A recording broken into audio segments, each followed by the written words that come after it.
آج چونکہ عرس کا موقع ہے اور اللہ تعالیٰ کے نیک بندوں کا ذکر خیر کرنے کے حوالے سے میں کچھ ذہن لے کر آیا ہوں، اور میں یہ کروں کہ اللہ تعالیٰ کی حقیقتاً اولیاء کون سے ہیں۔ دعوے دار تو بڑے لوگ ہوں گے اور اس طرح کے دعوے تو بہت کرتے ہوں گے، لیکن سادہ سا معیار آپ اپنے سامنے رکھ لیں۔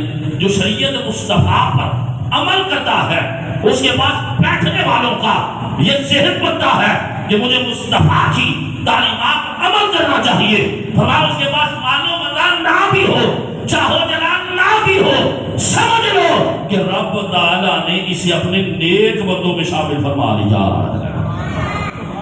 اصل میں کسی کو پیر بنانے کا یا کسی کا بیعت ہونے کا مقصد یہ بیعت کی دو قسمیں ہوتی ہیں، ایک بیعت ارادت اور ایک ہوتی ہے بیعت برکت۔ بیعت ارادت تو پھر بڑی اونچی بات ہے نا جی، ہم اصل میں کرتے ہیں عام طور پہ بیعت برکت کہ پیر صاحب کے پاس آئے ان کے ہاتھ پہ ہاتھ دے کے مرید ہو گئے۔ اب ہمارا مقصد جو ہوتا ہے، ہم تو کہتے ہیں دنیاوی معاملہ سیدھے ہوتے چلے جائے، لیکن جو پیر صاحب ہے جو صحیح معنوں میں جامع شرائط ہوتے ہیں وہ یہ چاہتے ہیں کہ میرے پاس یہ بندہ آیا تو یہ شریعت پر عمل کرنے والا بن جائے، تاکہ یہ بھی بخشا جائے اور میں اچھے عمل کر رہا ہوں تو میرا بھی بیڑا پار ہو جائے۔ تو اللہ والوں کا مقصد یہ ہوتا تھا کہ ان کے قدموں میں جا کر بیٹھ جائیں۔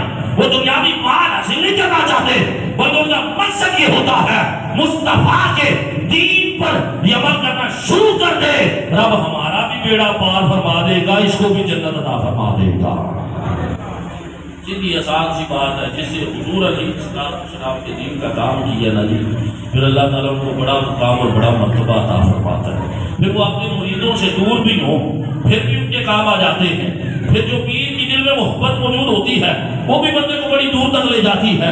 جو اللہ کے نیک بندوں سے محبت ہوتی ہے، حضرت موسیٰ علیہ السلام کو رب تعالیٰ نے فرمایا اے موسیٰ علیہ السلام فلاں بستی میں چلے جائیے، وہاں پر ہمارے ایک ولی کا انتقال ہو گیا ہے، آپ نے اس کو کفنانا بھی ہے، اسے نہلانا بھی ہے، اس کی نماز جنازہ بھی ادا کرنی ہے، اسے دفن بھی کرنا ہے۔ حضرت موسیٰ علیہ السلام چلے، سفر کرتے کرتے اس بستی تک پہنچے، جا کر دیکھ کر حیران ہو گئے، ایک بندہ بستی میں انتقال کیا ہے اور وہ باہر روڑی پر کوڑے کرکٹ کے ڈھیر پر پڑا ہوا ہے۔ حضرت موسیٰ نے اندر سے جا کے پوچھا کیا کسی اور بندے کا بھی انتقال ہوا؟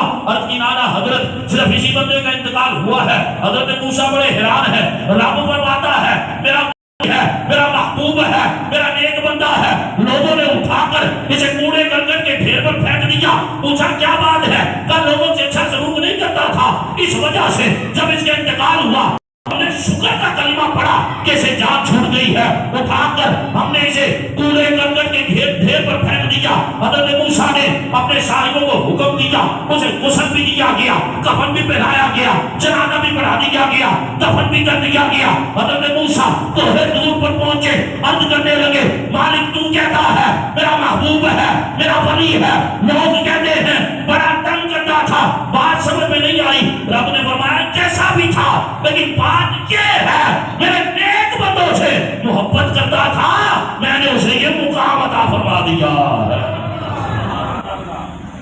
اس کے دل میں میرے نیک بندوں کی محبت تھی۔